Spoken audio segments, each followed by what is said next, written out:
Emily and Daniel were excited for the new school year. They had their backpacks filled with fresh notebooks, colorful pencils, and lunchboxes packed with their favorite snacks. But as they walked into their classroom, they noticed something that made their excitement fade. A boy named Jake was standing near the cubbies, pushing another student's backpack onto the floor. "Hey, stop that!" Emily said bravely, stepping forward. Jake turned to look at her. He was taller than most kids in their grade, and always had a mean look on his face. "What are you gonna do about it?" he sneered. Daniel quickly helped the other student pick up their backpack. "We should tell the teacher," he whispered to Emily. But before they could, Jake laughed and walked away. The boy whose bag had been pushed, Oliver, looked down at his feet. "He always does that," Oliver mumbled. "He takes my lunch sometimes, too." Emily and Daniel felt terrible. They didn't like seeing their classmates afraid, but they didn't know what to do. That afternoon during recess, Jake was up to his usual tricks.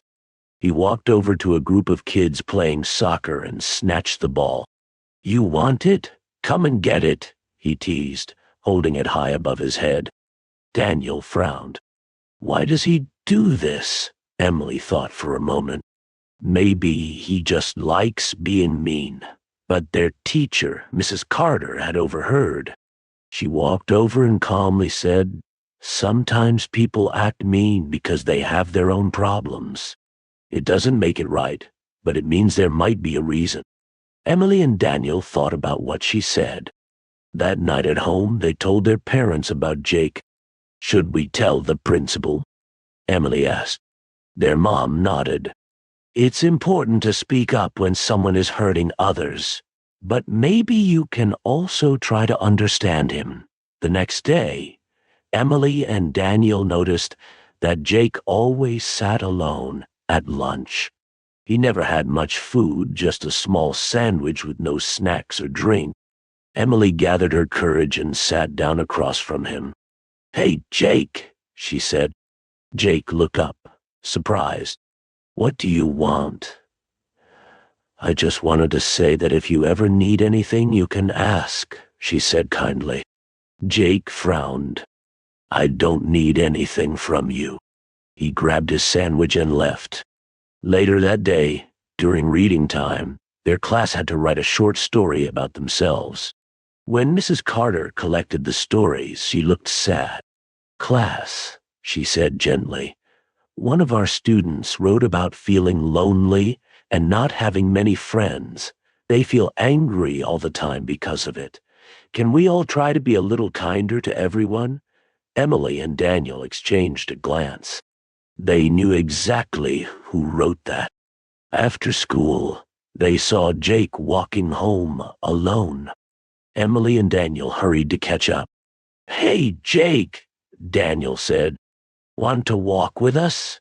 Jake shrugged. "I guess." As they walked, Emily asked, "Do you want to come over sometime? We have a soccer ball, and we could play." Jake hesitated. "Why are you being nice to me?" "Because everyone needs a friend," Daniel said. For the first time, Jake smiled a little. "Okay, maybe." From that day on, things slowly changed. Jake still had moments where he acted tough, but he wasn't as mean. He even started passing the soccer ball instead of stealing it. And one day, when another kid dropped their books, Jake helped pick them up. Emily and Daniel learned something important. Sometimes bullies act out because they feel alone. While it's always okay to stand up to a bully, kindness can be a powerful way to make things better. The end.